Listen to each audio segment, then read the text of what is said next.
বিদেশ ভ্রমণ নামটা শুনলে সবার মনের মধ্যে দারুণ এক রোমাঞ্চকর বিষয় সৃষ্টি হয়। নতুন দেশ, নতুন জায়গায় বিলাসবহুল জীবনযাপন, নতুন মানুষের সঙ্গ, নতুন নতুন খাবার দাবার, নানা আকর্ষণীয় স্থান, সবই যেন অনন্য। ধনী ব্যক্তিদের কাছে স্বাভাবিক মনে হলেও সবার কপালে জোটে না। মধ্যবিত্ত কিংবা নিম্নবিত্তদের কাছে স্বপ্নের মতো একটি বিষয়। তবে বিশ্বে এমন অনেক দেশ আছে যেগুলোর কোনো কোনো শহর হয় সম্পূর্ণ খালি হয়ে এসেছে, অথবা সেখানকার বাসিন্দারা বেশিরভাগই 40 বছরের বেশি বয়সী। সেসব দেশগুলো তরুণদের বসতি স্থাপনের জন্য কিছু ভালো দক্ষ কর্মচারী খুঁজছে।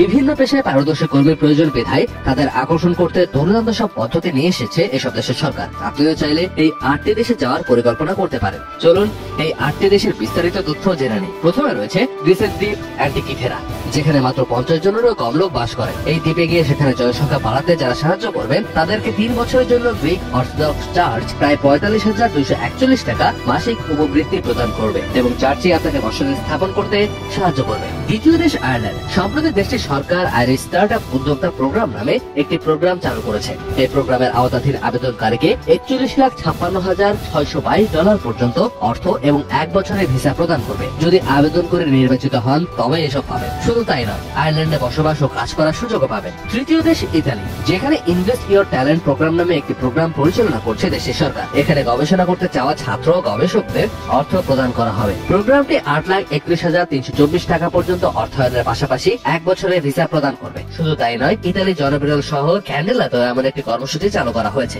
এই অফারে তারা একজন ব্যক্তি নিজের জন্য 66,505 টাকা থেকে শুরু করে 4 বা তার বেশি পরিবারের সদস্যদের জন্য আনুমানিক 1,66,254 টাকার ফান্ড পাবে। তবে সেখানে প্রথম বছরে আপনাকে অবশ্যই 6 লাখের প্যাকেজ সহ একটি চাকরিতে থাকতে হবে। কাজটি খুব সহজ না হলেও কেউ কেউ চাইলে একবার ভেবেও দেখতে পারেন কিন্তু। চতুর্থ দেশ পর্তুগাল। দেশটির সরকার স্টার্টআপ ভিসা নামে একটি প্রোগ্রাম চালু করেছে, যা দেশে ব্যবসা শুরু করতে চাওয়া উদ্যোক্তাদের অর্থায়ন ও সহায়তা দুটোই প্রদান করবে। প্রোগ্রামটি $41,56,825 পর্যন্ত অর্থ প্রদানের পাশাপাশি 1 বছরের ভিসা প্রদান করছে। পঞ্চম দেশ অস্ট্রিয়া, যেখানকার সরকার রেড হোয়াইট রেড কার্ড নামে একটি প্রোগ্রাম অফার করছে। এর দ্বারা এই দেশে কাজ করতে ইচ্ছুক লোকদের অর্থ ও সহায়তা প্রদান করা হবে। প্রোগ্রামটি $41,56,825 টাকা পর্যন্ত ফান্ডিং ও 1 বছরের ভিসা প্রদান করছে। ষষ্ঠ দেশটি সুইজারল্যান্ডের অপূর্ব সুন্দর একটি গ্রাম আলবিনেন, যেখানে জনসংখ্যা মাত্র 250 জন। এই গ্রামের জনসংখ্যা বৃদ্ধির লক্ষ্যে সুইস সরকার আর্থিক সুবিধা প্রদানের একটি প্রোগ্রাম চালু করেছে। কেউ যদি তার পরিবারের সঙ্গে এখানে স্থায়ীভাবে বসবাস করতে চান তাহলে প্রত্যেক প্রাপ্তবয়স্ক ব্যক্তিকে 23,63,098 টাকা ও শিশুকে 9,45,239 টাকা প্রদান করা হবে। সপ্তম দেশটি বিশ্বের অন্যতম উদ্যোক্তা দেশ